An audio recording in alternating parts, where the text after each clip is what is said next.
दिल्ली सल्तनत से लेकर मुगल काल तक कितने साल तक भारत पर रहा इस्लामिक शासन। इतिहास को लेकर इस तरह का विवाद पहली बार नहीं हो रहा।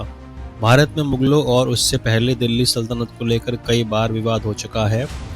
इसी बहाने हम आपको भारत में इस्लामिक शासन की शुरुआत और दिल्ली सल्तनत की स्थापना से लेकर मुगलों के भारत में आने तक की कहानी बताएंगे।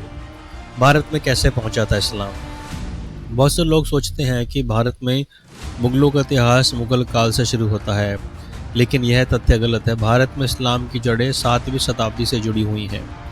दरअसल भारत पर पहला मुस्लिम आक्रमण 636 ईस्वी में बम्बई के पास ठाणे में हुआ था, लेकिन यह आक्रमण असफल रहा। इसके बाद दूसरा आक्रमण अब्दुल्ला के नेतृत्व में 1711 ईस्वी में हुआ था। यह हमला भी असफल रहा और अब्दुल्ला मारा गया।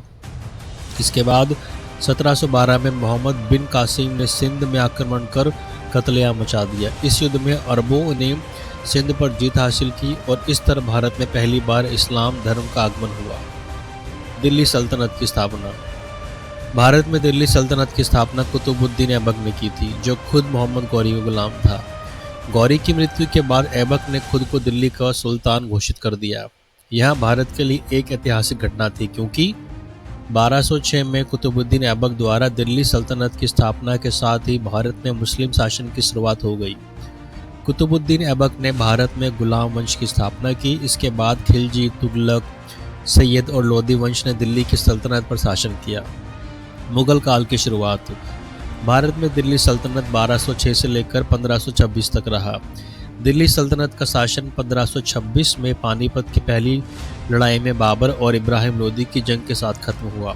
इस युद्ध में दिल्ली सल्तनत पर शासन कर रहे लोदी वंश के इब्राहिम लोदी की हार के बाद बाबर ने भारत में मुगल साम्राज्य की स्थापना की, जिसके बाद अलग अलग मुगल बादशाहों ने भारत पर शासन किया।